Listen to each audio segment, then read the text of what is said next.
देखिए सुनिए, आराम से समझिए। आप लोग अभी किस में हैं? क्लास 11th में या फिर क्लास 12th? नहीं, आप लोग कहाँ तक पढ़ के आए हैं? क्लास 10 तक। तब आए होंगे 11th 12th में। नहीं, ऐसा तो है नहीं कि सिक्स पर किसी ना किसी में आया होगा 11th 12th में। आप ध्यान दीजिए, क्लास 10th में अगर नॉर्मली देखा जाए तो आपका सब्जेक्ट क्या होता है? हिंदी। कहीं कहीं पे वहाँ का लोकल लैंग्वेज होता है, नहीं? जैसे मिथिलांचल में है तो मैथिली हो गया, महाराष्ट्र में है तो मराठी लैंग्वेज हो गया, बंगाल में है तो बंगाली लैंग्वेज हो गया, नहीं? लोकल लैंग्वेज होता है ना। ये मत समझिए कि नहीं हमारे एरिया का मात्र लोकल लैंग्वेज होता है। हर जगह हर बोर्ड में पहले तो दो प्रकार का बोर्ड होता है। एक क्या होता है? SB यानी क्या? State board. और एक क्या होता है? CB मतलब कि सेंट्रल बोर्ड। सेंट्रल बोर्ड क्या है? CBSE, central board of secondary education. और एक स्टेट बोर्ड होता है बिहार का बिहार बोर्ड, नहीं? महाराष्ट्र का मराठी बोर्ड, नहीं? बंगाल का अपना अलग बोर्ड है, यूपी का अपना अलग बोर्ड है, राजस्थान का अपना अलग बोर्ड है, झारखंड का अपना अलग बोर्ड है, हरियाणा का अपना अलग बोर्ड है। हर स्टेट का अपना अपना क्या है? बोर्ड। तो हर स्टेट बोर्ड में आप हिंदी पढ़ सकते हैं, इंग्लिश पढ़ सकते हैं लैंग्वेज भाषा के रूप में, या फिर वहाँ का कोई क्या पढ़ सकते हैं? लोकल लैंग्वेज, नहीं? उसके अलावा आप क्या पढ़ते हैं? मैथ्स पढ़ते हैं, साइंस पढ़ते हैं और सोशल साइंस पढ़ते हैं। SST। सोशल साइंस में अगर 9-10 की बात करें तो आप हिस्ट्री पढ़ते हैं, आप सिविक्स पढ़ते हैं, आप नहीं सिविक्स को पॉलिटिकल साइंस बोलते हैं, आप सिविक्स पढ़ते हैं, आप जियोग्राफी पढ़ते हैं, आप इकोनॉमिक्स पढ़ते हैं, ठीक है ना? History, civics, geography, economics. लेकिन आप कभी साइकोलॉजी नहीं पढ़ते हैं, ठीक? इंडिया में प्रॉब्लम ये है क्या? इंडिया में जो स्टूडेंट किसमें होता है? क्लास 9th में हो या क्लास 10th में हो, ठीक है ना? इंडिया में कोई स्टूडेंट क्लास 9th में हो, 10th में हो या उससे पहले भी हो, तो जब क्लास में किसके टीचर आते हैं? साइंस के, नहीं? तो बोलते हैं साइंस पढ़ना क्या है? जरूरी। साइंस पढ़ोगे तो आगे जाके कौन सा एग्जाम निकालोगे? IIT के। साइंस पढ़ोगे तो आगे जाके कौन सा एग्जाम निकालोगे? नीट का, ठीक है? साइंस पढ़ोगे तो आगे जाकर साइंटिस्ट वगैरह बन जाओगे। लेकिन और ये साइंस के टीचर बोलते हैं कि सोशल साइंस पे ज्यादा ध्यान मत दिया करो। दिक्कत तब नहीं है जब साइंस के टीचर बोलते हैं कि सोशल साइंस पे ध्यान मत दो। प्रॉब्लम तब क्रिएट होता है जब सोशल साइंस के टीचर खुद बोलते हैं क्या कि सोशल साइंस पे ध्यान मत दो। सोशल साइंस के टीचर सामने से बोलते हैं क्या पढ़ा करो? साइंस पढ़ा करो तो IIT का एग्जाम निकाल लोगे, नीट का एग्जाम निकाल लोगे, अच्छा जॉब मिल जाएगा, विदेश जाओगे। सोशल साइंस पढ़ने से क्या होता है? इसका नतीजा क्या निकलता है कि बहुत जगह जो लोकल टीचर सब पढ़ाते हैं तो वो लोग सोशल साइंस पढ़ाते ही नहीं है, क्या सोशल साइंस पढ़ाते भी हैं तो इस तरीके से कि एकदम काम चलो, सिलेबस क्या हो गया कंप्लीट, फॉर्मेलिटी के लिए, सीरियस वे में नहीं पढ़ाते हैं। जबकि मैथ्स का पढ़ाएंगे, मैथ्स का रिवीजन कराएंगे, मैथ्स का क्वेश्चन प्रैक्टिस कराएंगे, साइंस पढ़ाएंगे, साइंस का रिवीजन, साइंस का क्वेश्चन प्रैक्टिस, लेकिन सोशल साइंस पे उतना फोकस नहीं देते हैं, ठीक? नतीजा क्या? 10th में बच्चा पहुंच गया, सोशल साइंस से पूछा जाता है नहीं। अब आते हैं 10th के बाद बच्चे को क्या लेना होता है? सब्जेक्ट। कुछ बच्चा साइंस लेता है, कुछ बच्चा क्या लेता है? साइंस में कुछ बच्चा लेता है फिजिक्स, केमिस्ट्री, बायोलॉजी, कुछ बच्चा क्या लेता है? फिजिक्स, केमिस्ट्री, मैथमेटिक्स, कुछ बच्चा क्या लेता है? कॉमर्स लेता है, कुछ बच्चा आर्ट्स लेता है। तो वैसे तो कायदे से अगर आपको कोई सब्जेक्ट चुनना है क्या 10th के बाद, तो उसमें ध्यान ये रखना चाहिए कि सब्जेक्ट ऐसा चुने जिसमें हमारी रुचि हो, और सब्जेक्ट चुनने से पहले सालों का, 1 महीने का नहीं, कम से कम 2 साल 3 साल, यानी कि एक बच्चा जब 6-7 से है ना तभी से उसको हर सब्जेक्ट का क्या देना चाहिए? नॉलेज, ताकि वो 10th में जाके पूरी तरीके से सोच समझ के एक सब्जेक्ट क्या कर सके, 10th के बाद एक सब्जेक्ट चुन सके 11th-12th में आगे अपना फर्दर स्टडीज करने के लिए। लेकिन होता क्या है, कोई बच्चा कोई नॉलेज नहीं है, 10th तक का ही नॉलेज हो जाए तो बड़ी बात है, नॉलेज नहीं, उसके बाद वो क्या देखता है, अगर मेरा ठीक ठाक नंबर आया है तो साइंस ले लेते हैं, मीडियम लेवल पे नंबर आया है तो कॉमर्स ले लेते हैं, और बहुत कम नंबर आया है तो क्या ले लेते हैं, आर्ट्स ले लेते हैं। अब यहाँ से फिर से सोशल साइंस का स्थिति क्या हो गया, खराब। एक कॉलेज अच्छा इसलिए नहीं होता है, कॉलेज का बिल्डिंग अच्छा है, कॉलेज अच्छा इसलिए होता है क्योंकि वहाँ स्टूडेंट्स क्या हैं, अच्छे।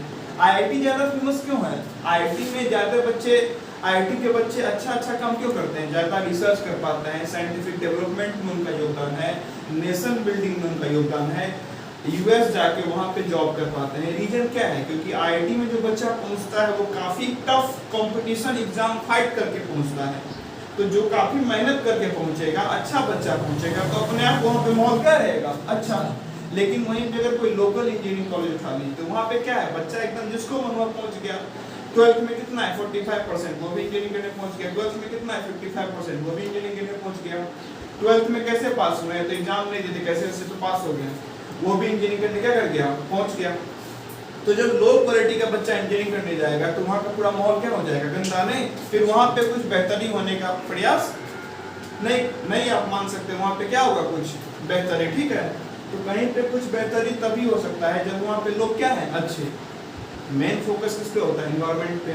आईआईटी जाइएगा, बच्चा क्या किया है, 11th 12th का फिजिक्स, केमिस्ट्री, मैथ्स काफ़ी डेप्थ में, काफ़ी मेहनत करके, समझ के, पढ़ के उसके बाद वहाँ पहुँचा है। और जब वहाँ पहुँचा है तो उसको क्या है, मेहनत करने की आदत है, नहीं। उसके बाद आईआईटी में क्या होता है, टीचर वगैरह काफ़ी टफ क्वेश्चन सेट करते हैं, तो वहाँ पे वो खुद क्या कर रहा है, मेहनत। और जब खूब मेहनत करेगा, खूब नॉलेज गेन करेगा, तो चीज़ों का क्या है, जितना इस्तेमाल करिए उतना उसका स्ट्रेंथ बढ़ता है। नहीं, हमारे राइट हैंड का क्या करते हैं, वो ज़्यादा इस्तेमाल, तो राइट हैंड ज़्यादा मजबूत होता है, लेफ्ट हैंड का इस्तेमाल क्या करते हैं, कम, तो लेफ्ट हैंड मजबूत क्या होता है, कम। तो वहाँ पे वो जाके ब्रेन का खूब इस्तेमाल करते हैं, तो ब्रेन काफ़ी डेवलप होगा, नहीं। तो इस तरीके से। लेकिन जो बच्चा क्या लिया, आर्ट्स, उसमें आर्ट्स लेने में अधिकतर बच्चे कौन थे, जिनको नंबर क्या आया था, कम। और नंबर कम क्यों आया, क्योंकि पहले मेहनत नहीं किया होगा, ठीक है ना।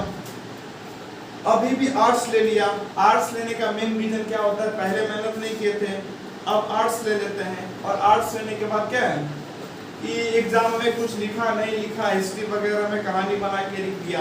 आप अगर स्कूलों में भी जाइएगा ना, गवर्नमेंट प्राइवेट हर टाइप के स्कूल में, हर स्टेट्स में, तो एक बड़ा फेमस वहाँ पे आपको एक मोशन देखने को मिलेगा, एक फेमस इन्वायरमेंट आपको देखने को मिलेगा, क्या कि हिस्ट्री हो, सिविक्स हो, ज्योग्राफी हो, इसमें जो लॉन्ग क्वेश्चंस रहते हैं ना, कि उसके उत्तर लंबे लंबे देने हैं, तो उसमें बच्चे बोलते हैं कि नहीं, मैं हिस्ट्री के क्वेश्चन में गाना लिख के आ गया था, सिविक्स के क्वेश्चन में ये लिख के आया था, कुछ भी लिख के आया था, कॉपी पढ़ के आ जाओ, नंबर मिल जाता है। तो हमेशा से क्या एक माइंडसेट रहा है कि एसएसटी के सब्जेक्ट को कैजुअली लेके चलो, कैजुअली लेके चलो, तो कभी पढ़ा नहीं। और दूसरा ऊपर से क्या किया, जो 10th के बाद कमजोर बच्चे थे ज्यादा, तो उन्होंने क्या ले लिया, ह्यूमैनिटीज बोलो, आर्ट्स बोलो, एसएसटी के सब्जेक्ट ले लिया एज अ फर्दर स्टडीज के लिए। तो इसमें भी कमजोर बच्चे ने उस सब्जेक्ट को लिया, तो वो उनको पढ़ने की आदत नहीं है, वो अच्छे से पढ़ेंगे नहीं, कैसे भी एग्जाम दे के आ जाएंगे, फिर से एसएसटी का कोई डेवलपमेंट नहीं हो पाएगा, ठीक है ना। तो ये रीजन है कि सोशल साइंस का डेवलपमेंट नहीं हो पाता। हाँ, फिर बच्चे फर्दर क्या जाते हैं, सिविल सर्विसेज की एग्जाम की तैयारी करने, तब जाके उनको याद आता है कि नहीं, यहाँ पे एसएसटी पढ़ना क्या है, जरूरी है, तब जाके बच्चे एसएसटी पढ़ना क्या करते हैं, शुरू। लेकिन मजे की बात वहाँ पे ये है कि जो सिविल सर्विस का एग्जाम निकलता है, यूपीएससी का जो रिजल्ट निकलेगा, उसका आप टॉप 10 या टॉप 100 में देखिएगा। अगर आप टॉप 100 बच्चे को देखिएगा ना, तो टॉप 100 में आपको नहीं कुछ तो 40% मात्र इंजीनियरिंग बैकग्राउंड से मिलेंगे। 40% बड़ा छोटा नंबर नहीं है। 100 में से 40 आदमी मात्र इंजीनियर्स हो सिविल सर्विस के एग्जाम में। ये अगेन इस बात को सिद्ध करता है क्या, यहाँ भी जो बच्चा साइंस पढ़ के गया वो यहाँ पे टॉप कर रहा है। रीजन, अब बोलेगा साइंस पढ़ के गया तो एसएसटी की चीजों में कैसे टॉप कर रहा है, साइंस तो पढ़ के गया, एसएसटी मात्र बात साइंस और एसएसटी की नहीं है, बात है कि उसको काम करने का आदत है, उसको पढ़ने का आदत है, उसको पढ़ने का तरीका पता है, उसे बैठना आता है 1-2 घंटा पढ़ने के लिए, 4 घंटा पढ़ने के लिए, टाइम पे 10 घंटा पढ़ने के लिए, 12 घंटा पढ़ने के लिए, भर भर रात पढ़ने के लिए, यानी अपने आप को वो अडेप्ट कर लिया है कि मुझे लंबा चीज, डेप्थ में चीजों को कैसे लंबे समय तक बैठ के पढ़ना है, वो उसको आदत है। वही आदत वो कहाँ लगाता है, एसएसटी में। तो जैसे उसने समय के साथ साइंस पढ़ा, वैसे समय के साथ क्या पढ़ लेता है, एसएसटी। और सिविल सर्विसेज के एग्जाम में क्या कर जाता है, टॉप कर जाता है, नहीं। तो ये रीजन है। तो ये तो एसएसटी की स्थिति क्या है, खराब। अब ये पूरा जिम्मेदारी है किस पे, ह्यूमैनिटीज के स्टूडेंट्स पे। एसएसटी का सिचुएशन कैसे अच्छा करें, ये तभी अच्छा हो सकता है जो बच्चा 10th में कोई सब्जेक्ट ले रहा है ना, तो 10th में अचानक ना सोचे। अगर वो बच्चा 6, 7 से सोचेगा, और टीचर की जिम्मेदारी ये है 6, 7, 8, 9, 10th में कि बच्चे को हर सब्जेक्ट इक्वली इंपॉर्टेंट से समझाए। नहीं, अगर बच्चे को हर सब्जेक्ट इक्वली इंपॉर्टेंट से समझाएंगे तो बच्चा का धीरे धीरे पॉसिबल है कि रुचि किसमें बढ़ जाए, साइंस में। पॉसिबिलिटी है कि बच्चा का रुचि किसमें बढ़ जाए, सोशल साइंस में। पॉसिबिलिटी है कि बच्चा का रुचि किसमें बढ़ जाए, मैथ्स में। पॉसिबिलिटी ये भी है कि बच्चा क्या हो जाए, किसी लैंग्वेज को लेके ज्यादा रुचि हो जाए। नहीं कि मुझे हिंदी पढ़ना है, संस्कृत पढ़ना है, कोई भी भाषा पढ़ना है, वो तब हो पाएगा ना जब आप हर सब्जेक्ट क्या दीजिएगा इक्वल इंपॉर्टेंस। जैसे पॉलिटिकल पार्टी का ले ले। नहीं, अब कोई व्यक्ति है जो सुबह से शाम क्या देखता है, बीजेपी का ऐड देखते रहता है, बीजेपी बीजेपी बीजेपी, हर जगह मोदी जी मोदी जी मोदी जी। उसको लगे कि इंडिया में इसके अलावा कोई पॉलिटिकल पार्टी है ही नहीं। लेकिन अगर ऐसा होता जहाँ जहाँ मोदी जी का फोटो रहता, वहाँ थोड़ी देर में राहुल गांधी जी का फोटो रहता, कुछ देर बाद अरविंद केजरीवाल जी का फोटो रहता, कुछ देर बाद तेजस्वी यादव का फोटो रहता, अखिलेश यादव का फोटो रहता, और भी जो साउथ इंडिया के लीडर हैं उन सब का पिक्चर देख पाते, उन सबको इक्वल लेवल पे पब्लिक में फेमस होते हुए सब। तो लोग को क्या होता, ऑप्शन ज्यादा होता है ना कि नहीं इसको ही वोट सकते हैं, इसको ही वोट दे सकते हैं, इसको ही वोट दे सकते हैं। नतीजा देश में ये है कि बीजेपी के अलावा बहुत लोगों को बहुत सारे पॉलिटिकल पार्टी के बारे में पता ही नहीं है। कि पहले बात तो इंडिया में गजब लेवल का गवार स्वाग चलता है, यहाँ पे बहुत लोगों को पॉलिटिकल पार्टी की पहली बात नहीं पता है। वोट देने जा रहा है किस, वो उसका नाम क्या है वो भी नहीं पता, किस पार्टी से नहीं पता, लगभग लोगों को कुछ नहीं पता। अपना कोई बोल दिया जाके वोट दे दिए, छोड़िए तो बहुत बड़ा मुद्दा है, कभी इस पे और बात करेंगे। कुल मिला के मैं इतना बताना चाह रहा हूँ, अगर 6, 7, 8, 9 से ही हर सब्जेक्ट को इक्वली इम्पोर्टेंस दिया जाता तो बच्चा अपने अंदर की रुचि को पहचान पाता, और बच्चा ये भी देख पाता कि अभी के टाइम में, अभी के सिनारियो में किस सब्जेक्ट में फर्दर स्टडीज करना बेहतर है, ताकि मैं दुनिया के लिए एक बेहतर काम कर सकूं। कुल मिला के पूरा पढ़ाई का नतीजा क्या है कि आप दुनिया के लिए कुछ वैल्यू एडिशन कर सके, नहीं कुछ बेहतर ही कर सकें। आप पूरा पढ़ लिख लिया, मात्र आप पढ़ लिखने के बाद क्या कर रहे हैं, अपना अर्निंग कर रहे हैं बस। पूरा पढ़ने लिखने का अगर आपका मेन काम ये है कि बस अपना पैसा कमा के आपका पेट चल रहा है, तो ये पढ़ाई का कोई खास महत्व नहीं है। पढ़ाई का महत्व तब है जब आपका पढ़ाई इस दुनिया में कुछ वैल्यू एडिशन कर पाता है। नहीं, जैसे सर आइजैक न्यूटन पढ़े तो उन्होंने क्या किया, ग्रेविटेशन बताया लोगों को, नहीं यूनिवर्सल लॉ ऑफ ग्रेविटेशन, उन्होंने कुछ वैल्यू एडिशन किया। सर अल्बर्ट आइंस्टीन ने क्या किया, दुनिया को क्वांटम फिजिक्स में कुछ दिया। नहीं, वैसे ही फराडेज ने इलेक्ट्रो मैग्नेटिज्म के बारे में कुछ बताया। ऐसे ही नंबर ऑफ साइंटिस्ट हैं, चार्ल्स डार्विन ने दुनिया को बताया इवोल्यूशन के बारे में। ऐसे बहुत सारे साइंटिस्ट हैं, बायोलॉजिस्ट हैं, फिजिसिस्ट हैं, केमिस्ट हैं, जिन्होंने क्या किया। और हिस्ट्री में भी एक से एक क्या है, आर्कियोलॉजिस्ट हैं, जिन्होंने क्या किया, अलग अलग सभ्यता के बारे में। किसी ने इंडस वैली सिविलाइजेशन के बारे में दुनिया को बताया, सिंधु घाटी सभ्यता, किसी ने मेसोपोटामियन सिविलाइजेशन के बारे में बताया, किसी ने इजिप्शियन सिविलाइजेशन के बारे में बताया, नहीं किसी ने अशोका टाइम के बारे में बताया, किसी ने मुगल टाइम के बारे में बताया। लोगों ने बहुत सारा किताब लिखा। तो ये सारे लोग क्या थे, जिन्होंने पढ़ के दुनिया को कुछ नया दिया। नहीं, तो पढ़ाई का ये मतलब है। अब आप पढ़ लिख लिया, उसके बाद आप क्या करें, पूरा आपका पढ़ाई का कुल नतीजा ये है कि आप कमा के बस अपना पेट भर पा रहे हैं। तो आप पढ़े नहीं पढ़े बात बराबर है, क्योंकि बहुत सारे लोग हैं जो बिल्कुल नहीं पढ़े हैं और पढ़े लिखों से ज्यादा कमा के अपना पेट बहुत अच्छे से भर रहे हैं और बहुत आसान तरीके से रहते भी हैं।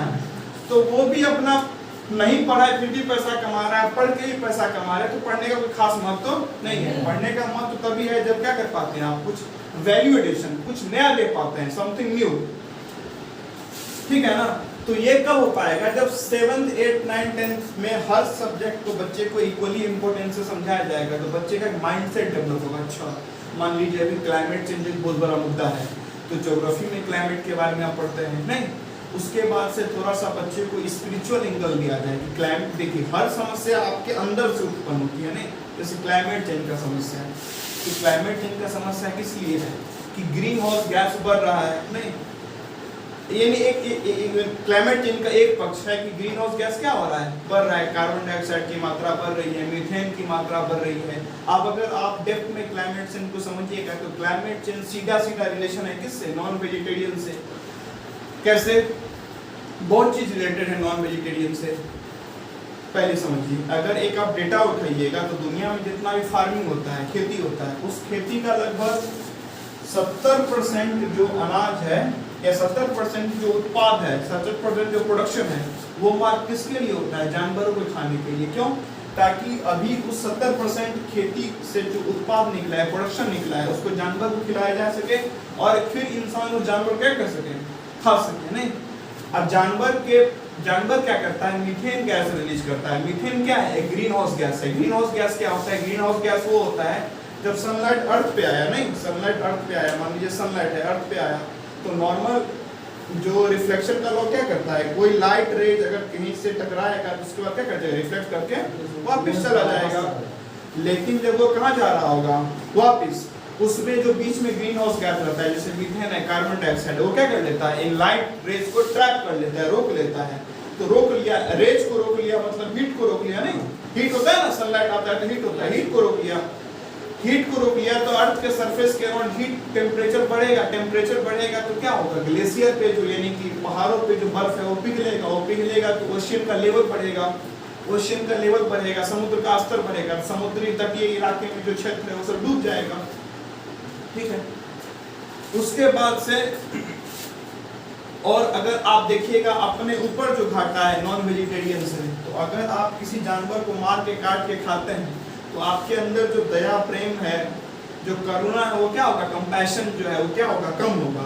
आप एकदम राक्षसी प्रवृत्ति के हो जाएंगे। ठीक है ना? तो देखते नहीं ये लोग क्या कर लेता है? मारते मारते एक दूसरे को मार काट देता है, किसी का सर फोड़ दिया, थोड़ा सा भी जमीन के लिए लड़ना उड़ना शुरू कर दिया, जिससे कोई लेना भी देना नहीं है।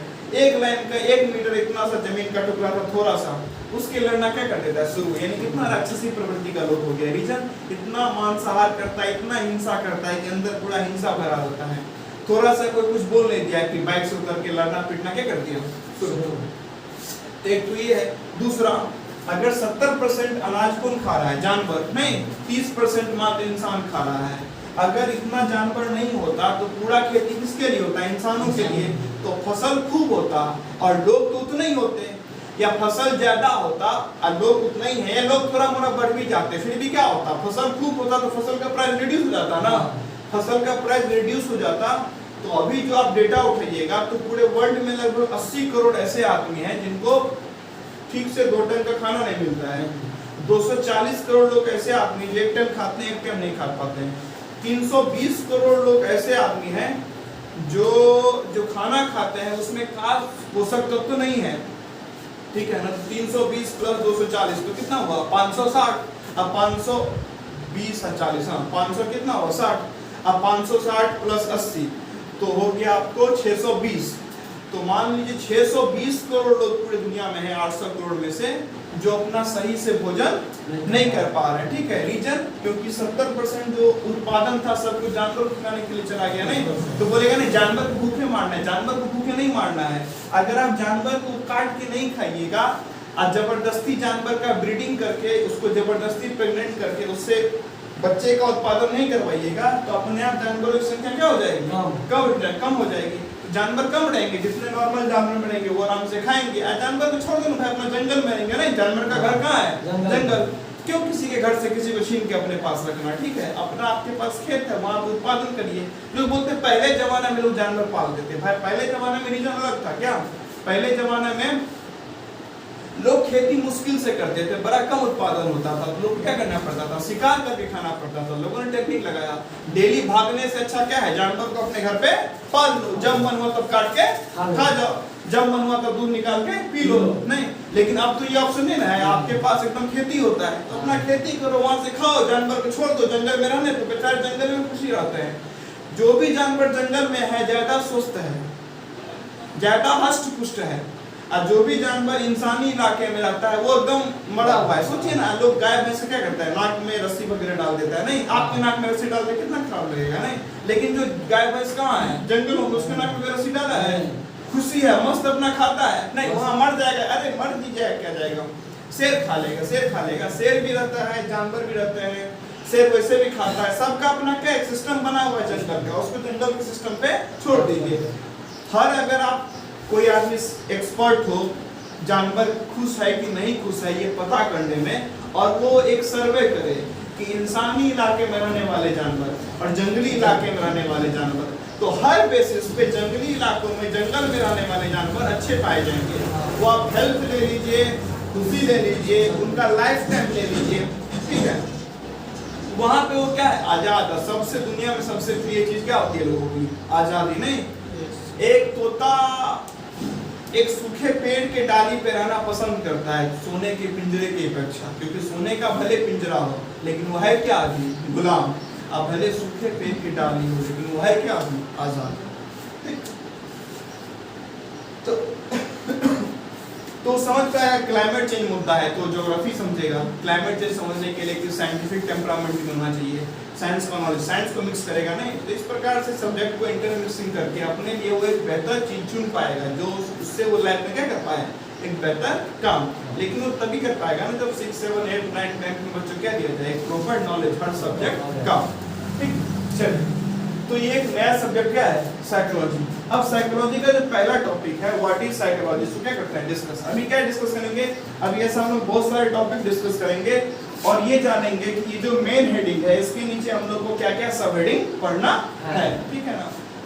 और जब ये सारा डिस्कशन कंप्लीट हो जाएगा, जैसे कि ये पहला टॉपिक है, ऐसे 9 टॉपिक है, तो 9 टॉपिक जब कंप्लीट हो जाएगा कि इसमें क्या क्या पढ़ना है, उसके बाद पहले टॉपिक से हम लोग पढ़ना क्या करेंगे, शुरू। ये पहला टॉपिक के अंतर्गत क्या पढ़ना है, फिर ऐसे ऐसे धीरे धीरे आगे बढ़ते रहेंगे। तो पहला क्या, व्हाट इज साइकोलॉजी, साइकोलॉजी क्या होता है।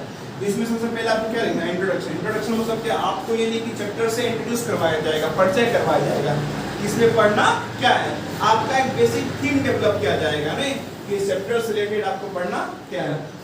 अगला है व्हाट इज साइकोलॉजी, हम लोग इस क्वेश्चन पे आएंगे साइकोलॉजी क्या होता है। उसके बाद क्या है, साइकोलॉजी एज अ डिसिप्लिन। यहाँ पे डिसिप्लिन का मतलब स्कूल का अनुशासन नहीं है, यहाँ पे डिसिप्लिन का मतलब होता है सब्जेक्ट, यानी कि एक सब्जेक्ट के रूप में साइकोलॉजी कैसा है, नहीं जैसे मैथमेटिक्स एक सब्जेक्ट के रूप में कैसा है, साइंस एक सब्जेक्ट के रूप में कैसा है, हिस्ट्री एक सब्जेक्ट के रूप में कैसा है, वैसे साइकोलॉजी एक सब्जेक्ट के रूप में कैसा है, उसको समझने का प्रयास करेंगे।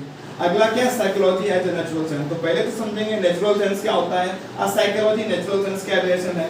Psychology as a social science, social science मतलब क्या होता है, सोशल मतलब क्या हुआ, समाज, और साइंस मतलब विज्ञान। तो जिन नियमों पे, जिन विज्ञानों पे, जिन तरीकों से समाज गवर्न करता है, समाज चलता है, उसमें साइकोलॉजी का क्या है, कैसा योगदान है। साइकोलॉजी एक ऐसा सब्जेक्ट जो समाज को क्या करता है, एक दिशा देने का काम करता है, या समाज कैसे चलता है उसको बताने का काम करता है। तो उसी के बारे में यहाँ पे समझेंगे। अगला क्या है, understanding mind and behaviour. Psychology में क्या करते हैं ना, इंसान के मस्तिष्क के बारे में, इंसान के व्यवहार के बारे में समझने का प्रयास करते हैं कि कोई इंसान गुस्सा क्यों करता है।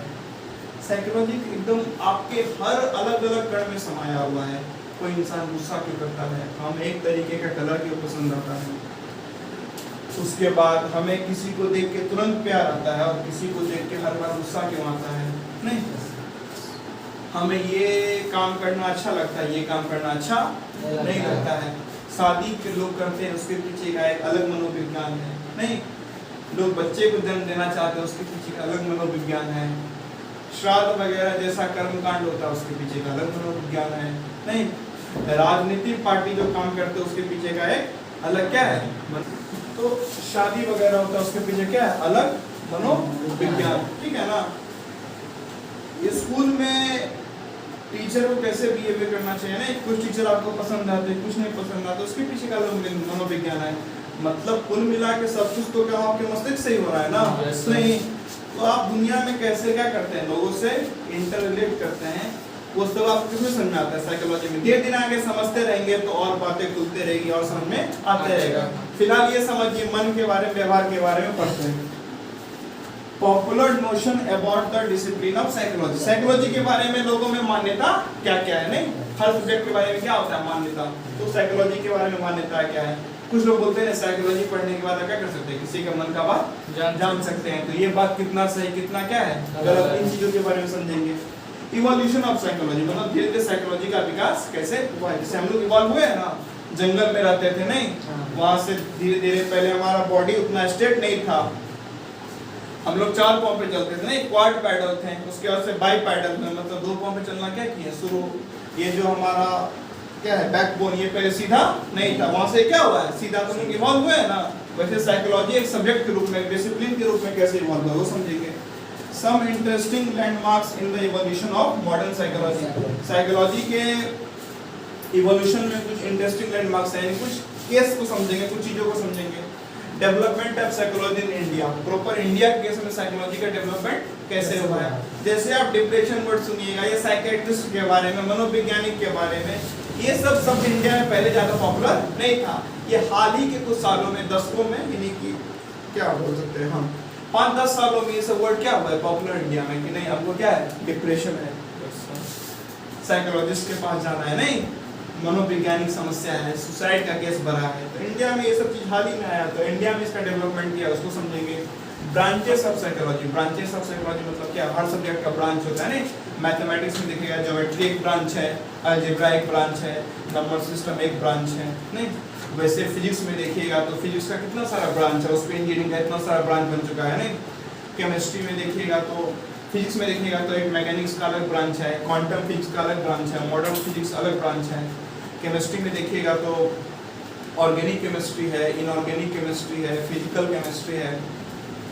सोशल साइंस का कितना सारा ब्रांच है, नहीं। हिस्ट्री में देखिएगा तो मॉडर्न हिस्ट्री है, एंशिएंट हिस्ट्री है, मेडिवल हिस्ट्री है। तो वैसे ही ब्रांचेस ऑफ साइकोलॉजी, साइकोलॉजी कितने क्या है, ब्रांच को समझेंगे। Things of research and application, psychology में किन चीजों पे हम लोग क्या करेंगे, रिसर्च करेंगे, किन चीजों को अपने यूज में लाएंगे उसको समझेंगे। साइकोलॉजी एंड अदर डिसिप्लिन, नहीं, साइकोलॉजी का दूसरे सब्जेक्ट के साथ कैसा रिलेशन है, साइकोलॉजी दूसरे सब्जेक्ट से अलग कैसे है, दूसरे सब्जेक्ट से जुड़ा हुआ कैसे है, उसको समझेंगे। साइकोलॉजिस्ट एट वर्क, नहीं, जो साइकोलॉजिस्ट काम करते हैं उनके पीछे उनका क्या मेथड होता है काम करने का, उनको समझेंगे। साइकोलॉजी इन एवरीडे लाइफ, अभी समझे थे ना, साइकोलॉजी हमारे रग रग में समाया हुआ है, नहीं, क्योंकि हर काम तो मन से करते हैं और मन अब बिहेवियर को स्टडी करता है, साइकोलॉजी। तो आप जितना साइकोलॉजी कुल मिला के आप अगर समराइज करिएगा, साइकोलॉजी क्या है, खुद से खुद को समझना, नहीं। साइकोलॉजी आप पढ़ के क्या कर सकते हैं, खुद को समझते हैं। हिस्ट्री आप पढ़े तो क्या करें, इतिहास को समझे। ज्योग्राफी पढ़े तो अपने एनवायरनमेंट को समझे। आप इकोनॉमिक्स पढ़े तो फाइनेंशियल चीजें कैसी होती है उसको समझे। साइंस पढ़े तो अपने चारों बगल जो घटना हो रही है उसके पीछे के नियमों को समझे। लेकिन जब आप साइकोलॉजी पढ़ते हैं तो आप क्या समझते हैं, सबसे पहले खुद को समझते हैं, खुद के व्यवहार को समझते हैं, और दूसरा आपके साथ वैसा व्यवहार क्यों करता है इसको समझते हैं, ठीक है। तो ये तक की क्या है बात।